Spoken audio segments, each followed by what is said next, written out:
She was a black woman in a room full of wolves, and she walked in like she owned it. The office smelled like expensive scotch and unspoken threats. 42 floors above the city. A desk so large it wasn't furniture. It was a warning. And behind it sat John Hyuk-sun, the Crow. A Korean mafia boss who had made grown men leave rooms without saying a word. A man with a crow tattooed up the left side of his neck, climbing toward his jaw like it was trying to reach something. A man who had not been surprised by anything in 6 years. Until her. Layla Renee Caldwell, a black woman in a red dress, gold earrings catching the amber light, walked through a room full of his most dangerous men and sat on his desk. Not beside it, not near it. On it. 6 armed men froze, and the most feared man in the city looked up at her and felt something he had no name for. His voice came low, controlled, the kind of quiet that has teeth. "Get out!" Every man in that room moved at once, and then there were 2. What no one in that building knew, not his men, not his enemies, not even the man who thought he had orchestrated everything, was that Layla hadn't come there for a job. She had come with a secret that could destroy him. But what she discovered inside that office changed everything she thought she knew about power, about sacrifice, and about the kind of man who hides something irreplaceable behind 20 years of silence. Before starting the story, comment down below where you are watching from and what time it is there. If stories of karma, love, and hidden truths move you, leave a like, be sure to subscribe to the channel, and click join to become a member and help our channel. The city never slept on nights like this. When the rain came sideways and the neon signs bled their colors down the glass of buildings that had no business being so tall, so clean, so indifferent to everything happening inside them. On the 42nd floor of a tower that officially housed an import and logistics company, one with impeccable tax records, a team of highly paid lawyers, and a lobby that smelled of fresh flowers changed every morning at 7, there was an office that most employees of that building had never seen. Not because it was hidden, but because something in the air around it told people, in the wordless language of survival instinct, that looking too long in that direction was not a wise decision. The door was heavy, dark wood, no nameplate. Inside, the room was the color of controlled power.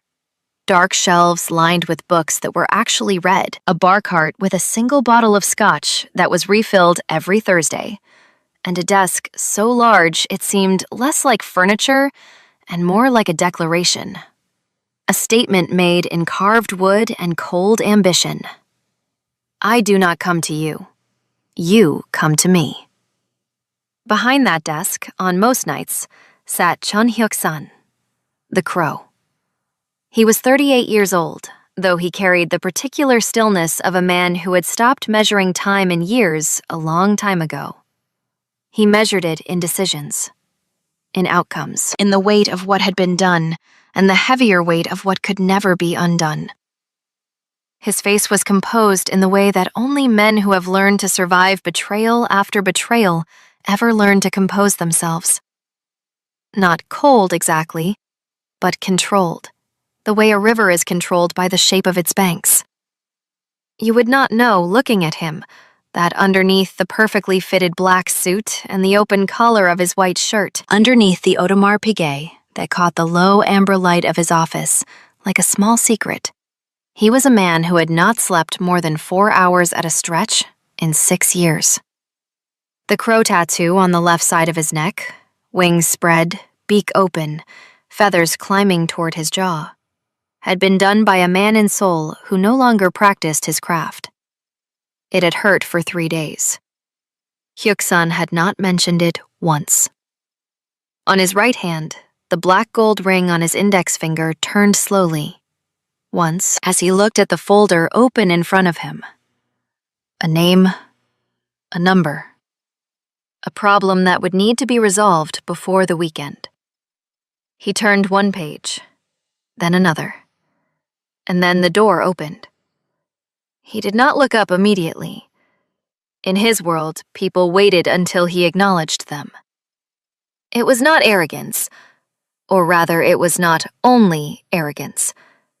It was a test administered constantly and silently, and the results told him everything he needed to know about a person within the first 30 seconds of their presence. But this time, the person who entered did not wait. He heard the sound first, heels on marble, precise and unhurried.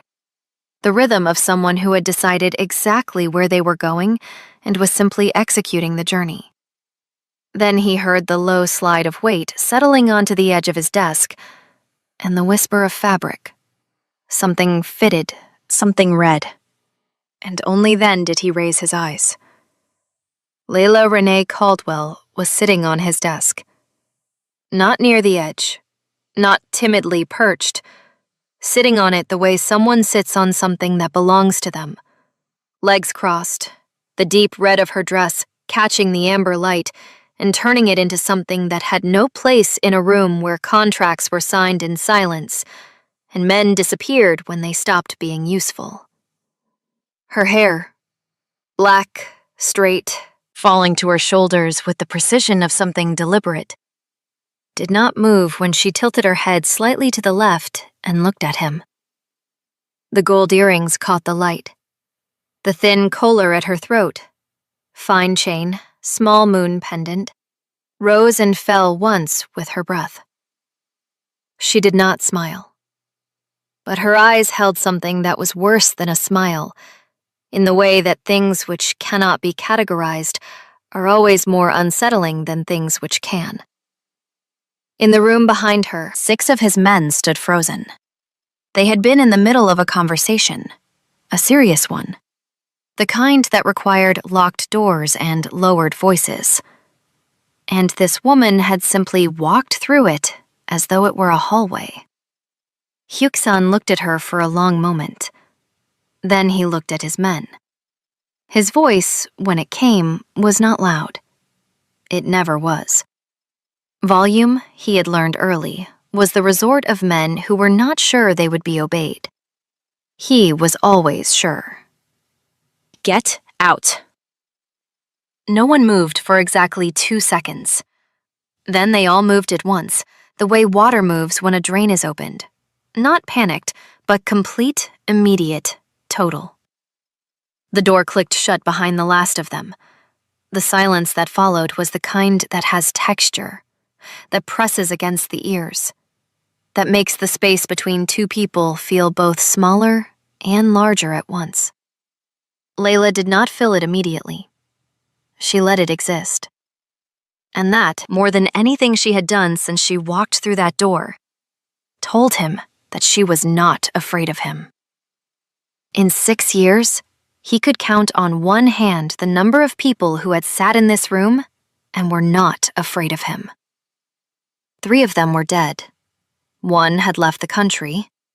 1 was his mother, and she had been gone for 11 years. He leaned back in his chair. The leather made no sound. "You know what happens to people who disrespect me in this office," he said. It was not a question. "I know," she said.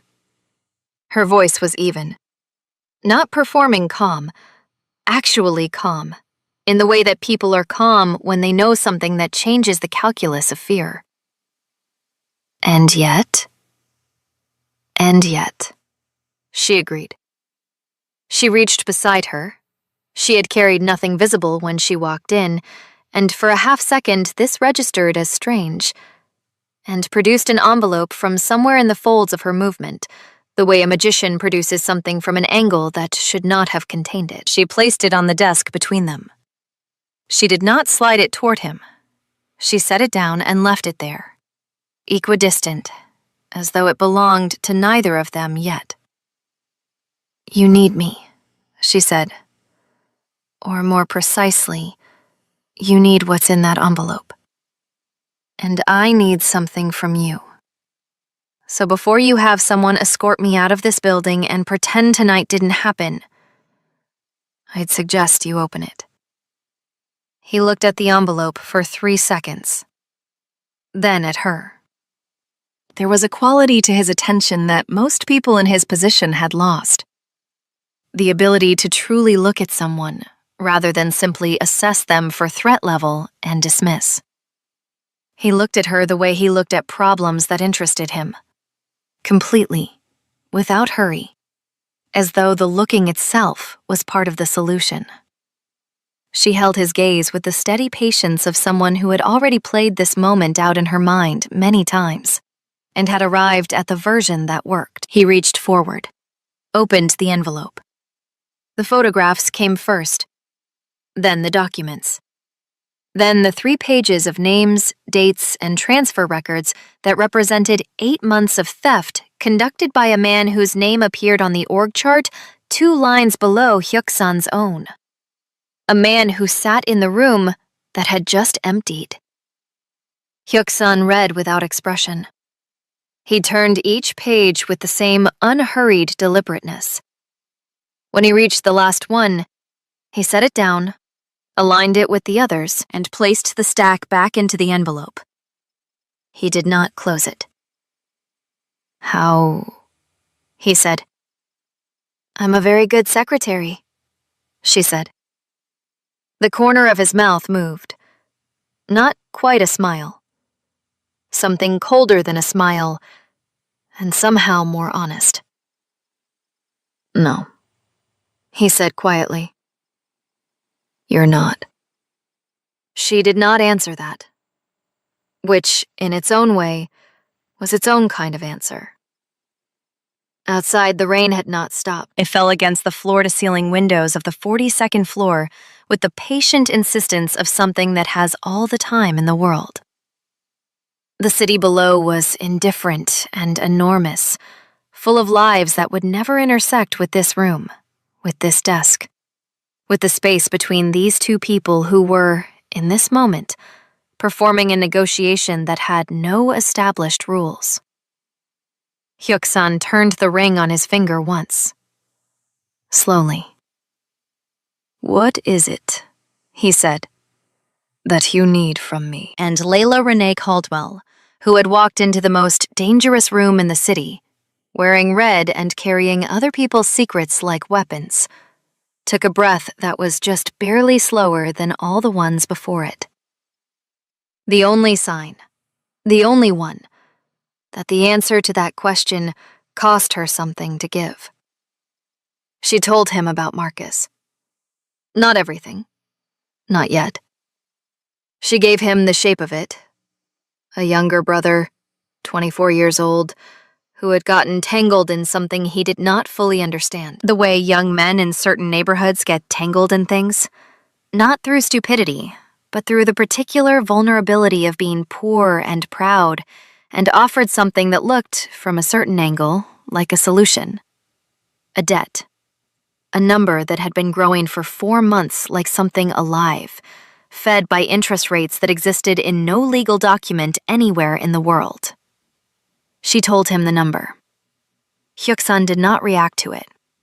He simply listened in the way he listened to everything, completely, without interruption, without the small performative gestures of attention that most people use to signal they are paying attention rather than simply paying it. He watched her speak. He watched her hands, which stayed still in her lap. He watched the place just below her collarbone, where the small moon pendant rested against her skin, rising and falling with each breath, the only visible measure of what was happening inside her. When she finished, the silence came back. "And you thought," he said slowly, "that if you brought me something useful, the debt would disappear." "Someone told me that, yes." "Who?" She gave him a name, a middle-tier name, someone in the outer ring of his operation, far enough from the center to have a degree of independence, close enough to have access to leverage. Hyuk-san turned the ring on his finger. Once. The gesture was so habitual it seemed unconscious, but nothing about this man was unconscious. Everything had been decided long ago and was now simply being executed. "And you believed him," Hyuk-san said. "I believed that the alternative was worse," she said. "There's a difference." He looked at her for a long moment. Something shifted in his expression. Not softening exactly, but a kind of recalibration, the way a very precise instrument adjusts when it encounters a measurement it did not anticipate. "You can go," he said. "I'll look into what you've brought me. Someone will contact you." She did not move immediately, which meant she had more to say, and was deciding how much of it to release. "My brother," she said. "Someone will contact you," he repeated. The same words, the same tone, but the second time carried something the first did not. Not a reassurance, but something adjacent to it, something that existed in the space where reassurance would have been if this were a different kind of room and these were different kinds of people. She uncrossed her legs, slid off the desk, straightened the red dress with one smooth movement, picked up the clutch she had set on the corner of the desk, small, black, gold clasp, and walked toward the door. She was 3 steps from it when he spoke again. "Caldwell." She stopped. Did not turn immediately. "That name you gave me," he said. "The man who told you to come here. Did he tell you what to do if I said no?" She turned then, and the way she turned told him the answer before she spoke it. A half-second of something moving through her expression that she did not fully catch in time. "He told me you wouldn't say no," she said. Hyuk-san nodded once. Slowly, as though something had just confirmed itself. "Go home," he said.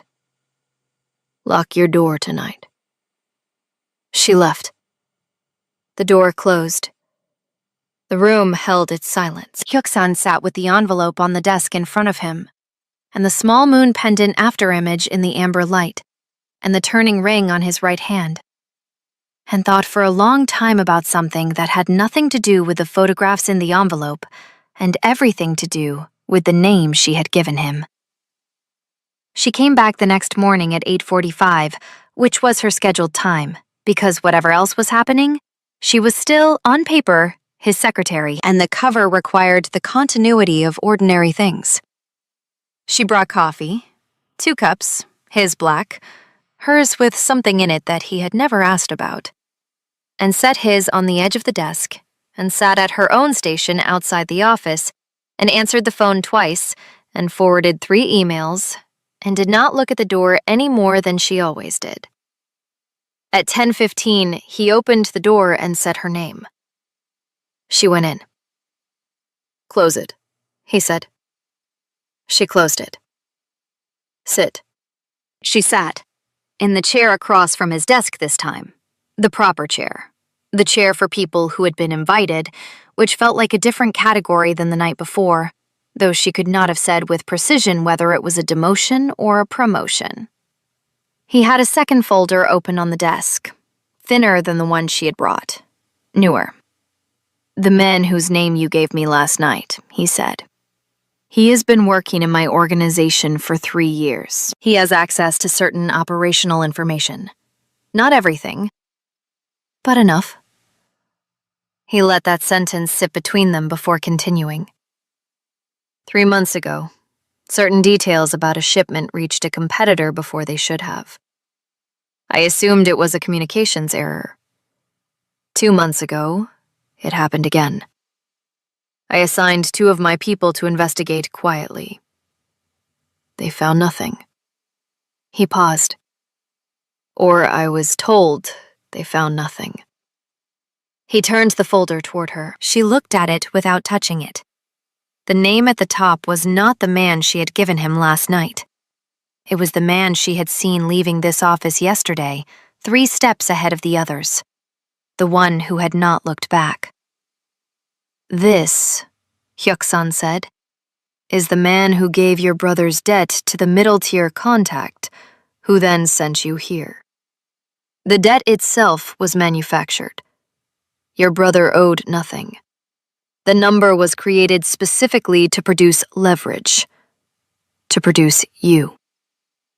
In this building, in this office, feeding me whatever you could find, while feeding something else to someone I have not yet identified.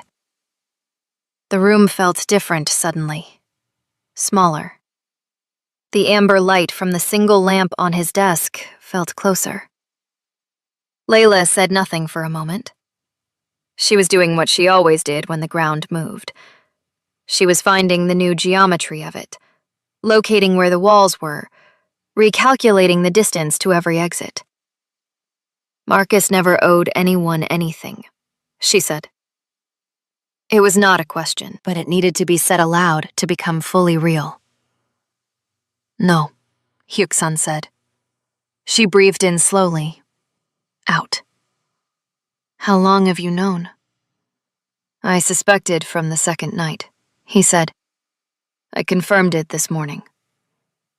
And you're telling me now because whoever built this, he said, used your brother to build it. Which means your brother is not safe while this remains unresolved. And because...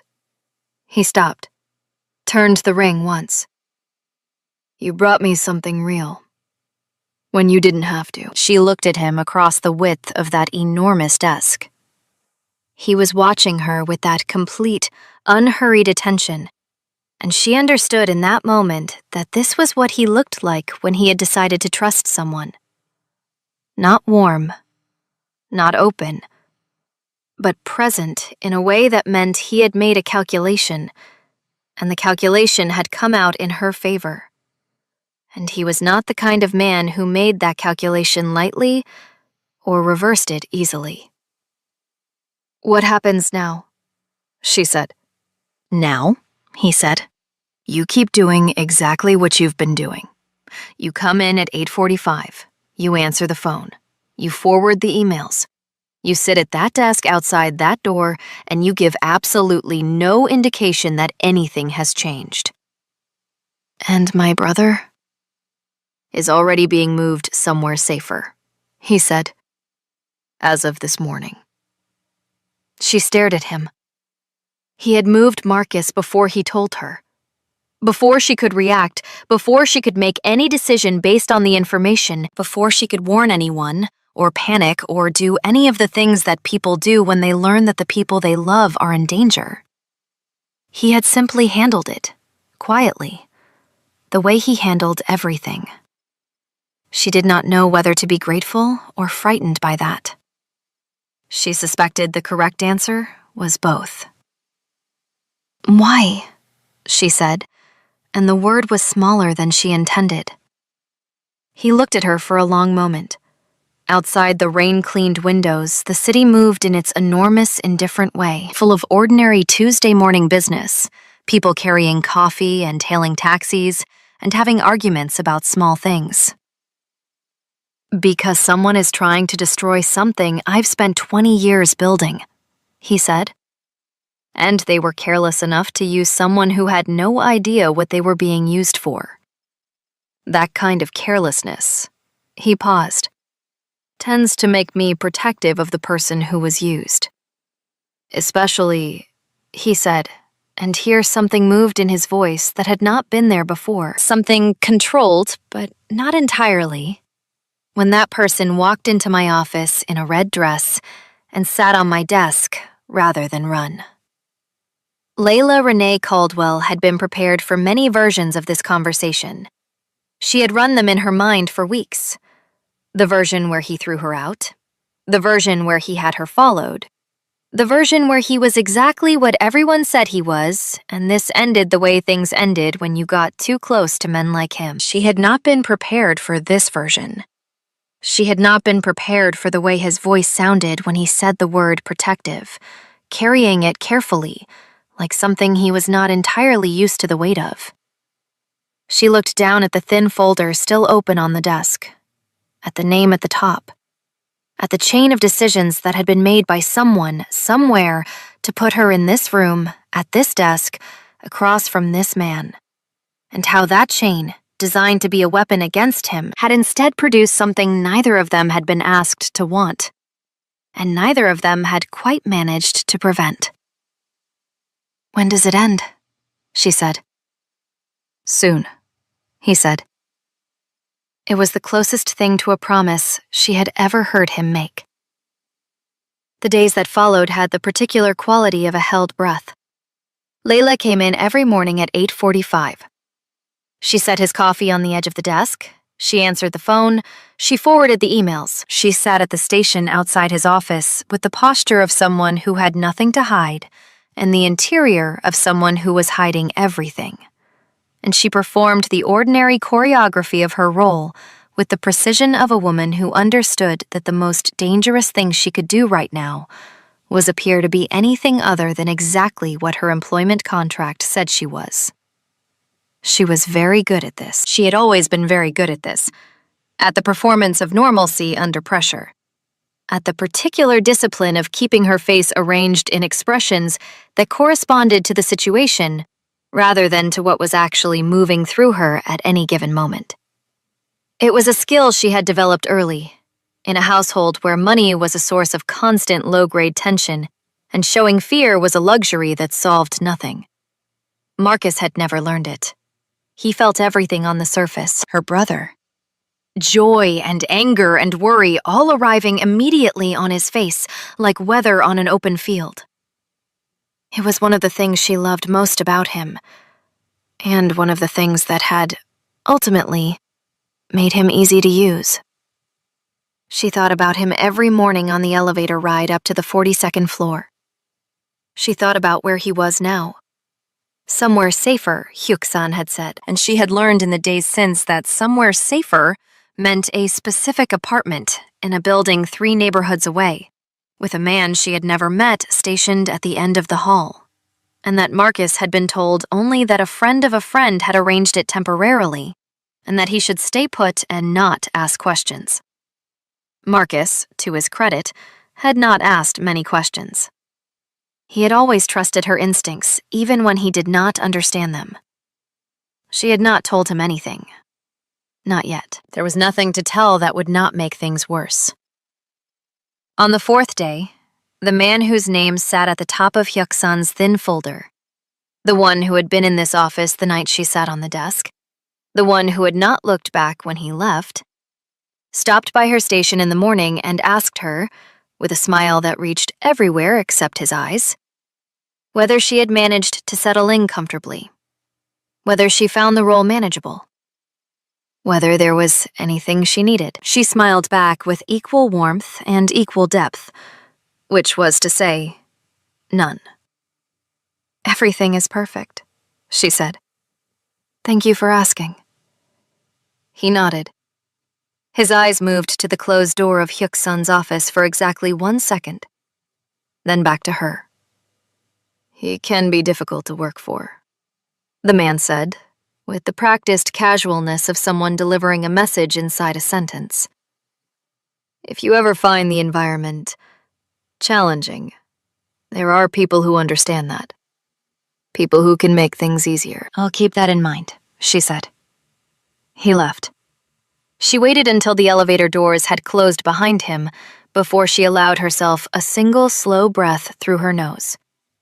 Then she picked up her phone, typed 4 words in a message thread that looked, to anyone who might be reviewing her communications, like a conversation with a dry cleaning service, and sent it.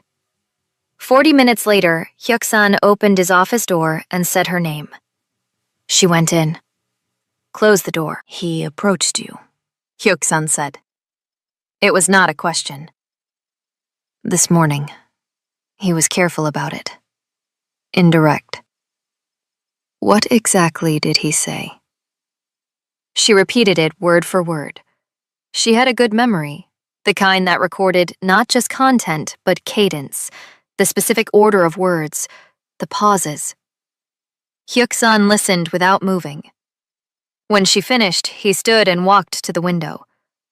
He stood with his back to her for a long moment, looking at the city, the black of his suit absorbing the morning light, while the crow on his neck faced the glass. He's exhilarating, Hyuk-sun said, to the window more than to her. Whatever the timeline was, he's moved it forward. He made contact with you because something changed. Something he didn't expect. You, she said. He turned, a question on his face that he did not ask aloud. You moved Marcus, she said. Quietly, without going through normal channels. He would have noticed the absence of certain information from people who are supposed to feed it to him. He would have known you moved independently. That told him something shifted. Hyuk-sun looked at her for a moment, with that complete, recalibrating attention. You think clearly under pressure, he said. I think clearly always, she said. The pressure just makes it more visible. Something moved at the corner of his mouth. That same, not quite smile. But it stayed longer this time. He moved back toward the desk, sat, picked up the black gold ring that he had set on the desk's surface. She had not noticed him remove it, which meant she had not been watching his hands as carefully as she thought, and put it back on his index finger. Tonight, he said, I'm going to do something that will look, to anyone watching, like a routine meeting. A dinner. There are 2 other people who will be there. You will also be there. She waited. Not as my secretary, he said. As someone I brought because I wanted to. Someone I trust. The word trust in his mouth had the weight of something that had been carried a long distance. You're using me as a signal, she said. I'm using the fact that he already approached you, Hyuk-sun said. He thinks you're available to be turned. I want him to believe he's succeeding. I want him comfortable enough to move. And what happens when he moves? Then it ends, he said. The same 2 words as before, but closer now, less abstract. She looked at him across the desk, the amber light, the bottle of scotch on the cart that was never offered, but always present, the books on the dark shelves that were actually read, the man behind the desk who had been built by years of surviving decisions made in rooms that smelled like this one, and who sat in that particular stillness of his and watched her with something in his eyes that his voice had not yet been given permission to say. What do I need to do? She said. The restaurant was the kind of place that did not advertise. It existed for people who already knew about it. A single floor above a street in a part of the city that had been expensive for so long, it had stopped trying to prove it. The lighting was low and warm. The tables were set far enough apart that conversations did not carry. The staff moved like water around objects. Present, necessary, invisible. Layla wore black that night. Not the red, deliberately not the red, something more fluid. A dress that moved when she moved, with a neckline that made a different kind of statement than the power of the red had made. The gold earrings again, the moon pendant, her hair straight and precise against her shoulders. She arrived with Hyuk-sun, which meant she arrived in the back seat of a black car that stopped exactly where it intended to stop, and she was helped out by a man whose suit did not quite conceal the shape of what was beneath it. And she walked beside Hyuk-sun into the restaurant with the composed ease of someone who had done this before, which she had not, but which she was performing well enough that the distinction did not matter. The 2 other men at the table stood when they approached. Pleasantries were exchanged in the measured language of people who conduct their business in the space between what is said and what is meant. Layla smiled at the right moments and said nothing that mattered, and listened to everything. 40 minutes into the dinner, he arrived. He was not supposed to be there.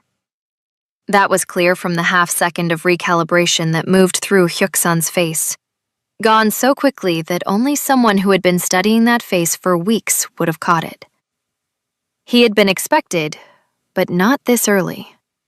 Not before the other two men had left. He sat down with the smoothness of a man who had been practicing his entrance, ordered something from the passing server without looking at the menu, and turned his attention to Layla with a warmth that was constructed so carefully it almost looked real.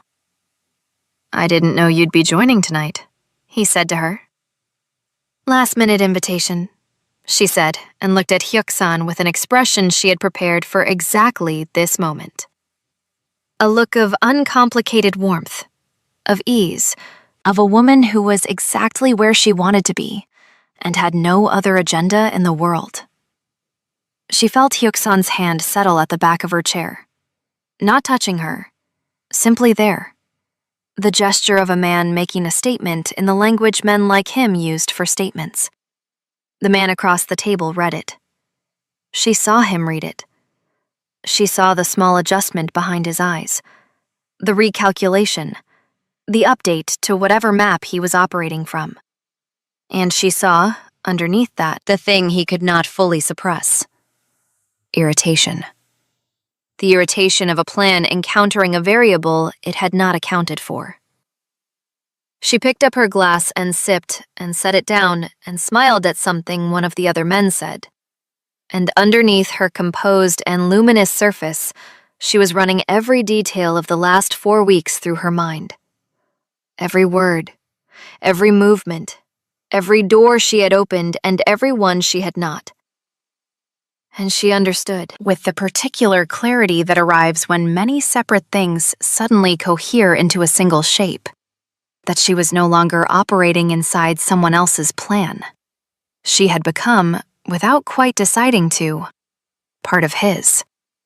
And the most unsettling part, the part she sat with quietly, behind the warmth and the moon pendant and the straight black hair and the black dress that moved like water, was that she was not sure anymore when exactly that had happened, whether it had been a choice she made or a direction she had simply walked in, one morning at 8:45 at a time, until the distance back was longer than the distance forward. Outside the restaurant, the city moved. The rain had stopped 2 days ago and had left the streets with the clean, reflective quality of something recently honest. Somewhere 3 neighborhoods away, her brother was in a safe apartment, watching something on a screen, and not knowing how many invisible decisions had been made on his behalf by people he had never met. And at a table in a room with low, warm light and conversations that did not carry, Layla Renee Caldwell sat with her hand near but not touching the hand of a man who carried a crow on his neck and a weight in his eyes that she had stopped pretending she did not recognize, and she waited for the moment that he had told her was coming. Soon, he had said. She was beginning to understand what that word cost him to mean. It happened on a Thursday. Not dramatically, not with the kind of visible rupture that announces itself. No raised voices in hallways, no sudden convergence of black cars outside the building. No moment that a passerby on the street below would have noticed and remembered later. It happened the way the most consequential things in that world always happened. Quietly, completely, and with a finality that left no surface disturbed. Layla knew it was Thursday because Thursday was when the scotch was refilled. She had noticed this in her second week. The same man, same time, 11 in the morning, arriving with a cloth bag and leaving with the previous bottle wrapped inside it like something being retired with dignity. She had never mentioned noticing it, but she had noticed it. The way she noticed everything in that office, cataloging the rhythms and rituals of a world that ran on precision and pattern. Because worlds that ran on precision and pattern were worlds where deviations meant something. At 10:53 that Thursday morning, 7 minutes before the scotch ritual, Hyuk-sun opened his office door and looked at her with an expression she had not seen before. Not the controlled stillness, not the recalibrating attention, something quieter than both of those. Something that had been decided. "Come in," he said. She came in. He closed the door. He did not go back to his desk. He stood near the window, the city behind him gray and enormous in the late morning light, and he looked at her with that new expression and said, "It's done." She stood very still. "The man from the dinner," he said, "made contact last night with the competitor he has been feeding information to for 8 months. He used a channel that my people had identified 3 days ago and had been monitoring since. The conversation was recorded. This morning, at 7, he was removed from his position. All associated accounts have been frozen. The competitor's operation has been referred to certain parties who will handle the remainder." He said all of this in the same even tone he used for everything. But she heard, underneath it, the particular quality of a man setting something down that had been heavy for a long time. "And Marcus," she said, "is free to go home," Hyuk-san said. "As of this morning. The man who constructed the debt has been dealt with. There is no record of any amount owed. There never was." Layla breathed in, out. She had prepared herself, in the quiet of her own apartment over the past weeks, for many versions of this conclusion. She had prepared for the version where it ended cleanly, and she walked away and returned to whatever her life looked like before this building, and this floor, and this amber-lit room. She had prepared for the version where it did not end cleanly at all, where the complications multiplied rather than resolved. She had prepared, in her most honest moments, for versions that were worse than either of those. She had not prepared, with any particular thoroughness, for the version where she was standing here, and it was over, and the city was gray outside the window, and she did not know, with any certainty she was willing to examine too closely, what she was supposed to feel about leaving. "You should know," Hyuk-san said, and something in his voice made her focus on him completely, "that the person who built the original scheme, who manufactured your brother's debt, who selected you specifically." He paused. The ring turned once on his finger. "He selected you because of your brother, yes, but also because of you. He had you researched. He knew your background, your intelligence, your composure. He believed that if you were placed close to me, you would eventually become useful to him in ways that went beyond information. He believed," he said the next words with a flatness that carried its own particular weight, "that a woman in your position, in this environment, could be made to feel isolated enough to be redirected." The room was very quiet. "He miscalculated," Hyuk-san said. "He did," she said. "On multiple counts," he said. The way he said it made her look at him more carefully. He was still standing near the window, still composed, still carrying that expression she did not have a name for yet, the one that had arrived this morning and had not left. And she understood, looking at him now with the full attention she had been rationing carefully for weeks, that he was not speaking only about the operational miscalculation, that he was speaking about something adjacent to that, something that existed in the same territory but belonged to a different map entirely. She crossed the room, not the whole distance, halfway. "Enough. You moved my brother before you told me," she said.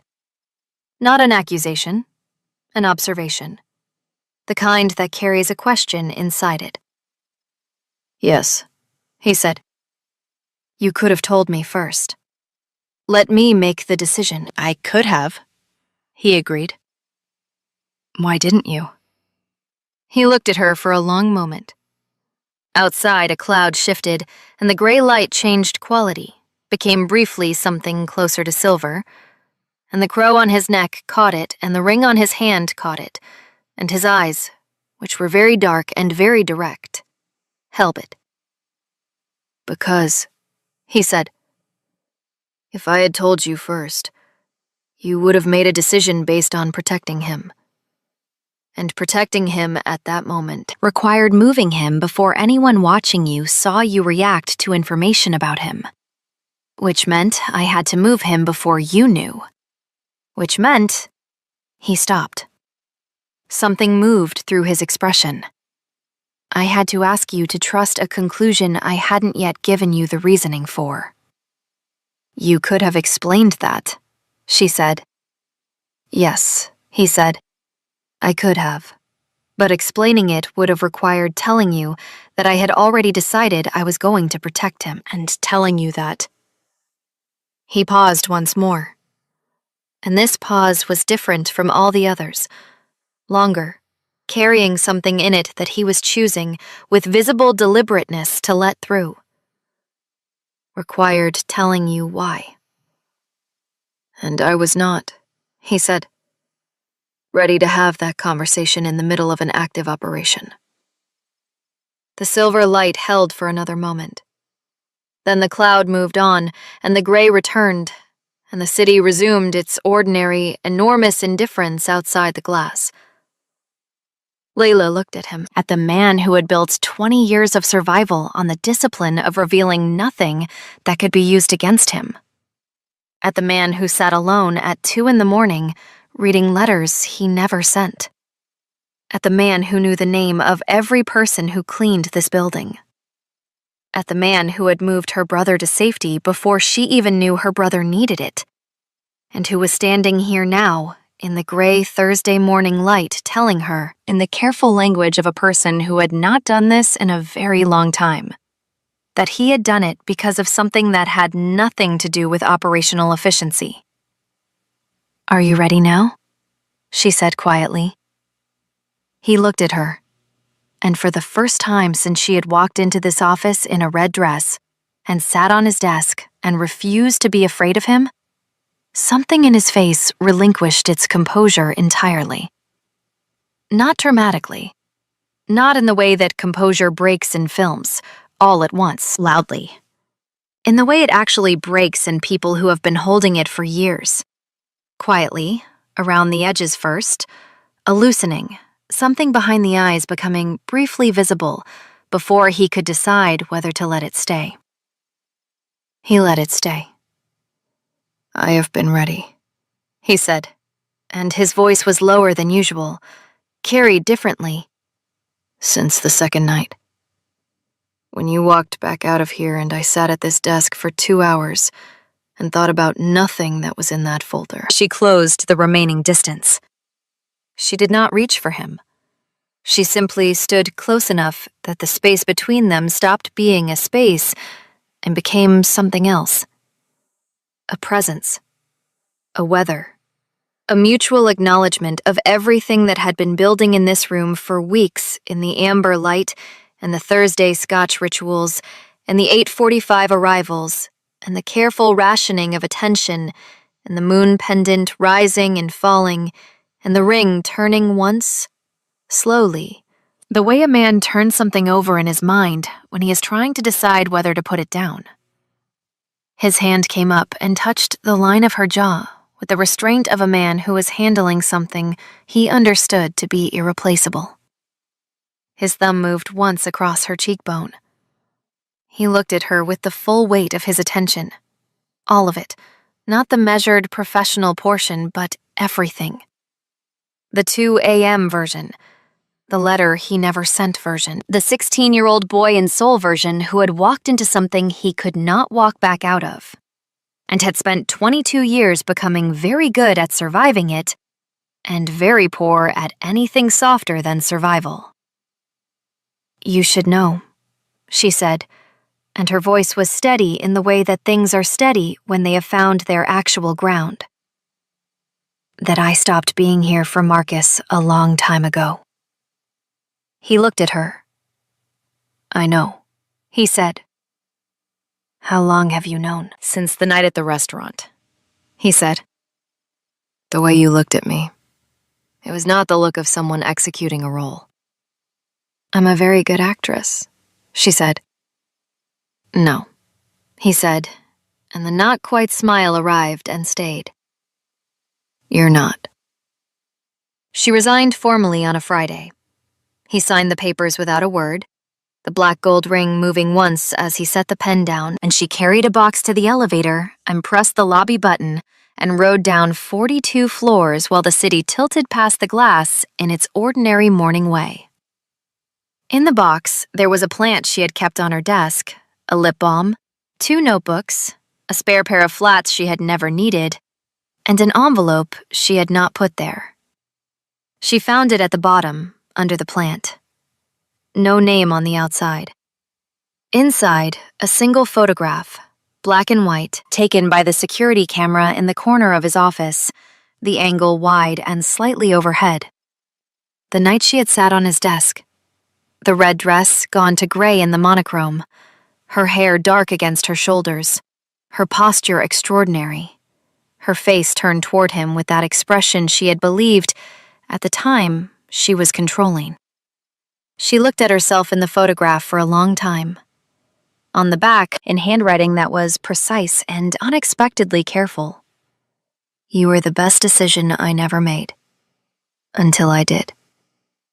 She heard later, through channels that were not official and sources that were not named, that the competitor's operation had collapsed entirely within 6 weeks.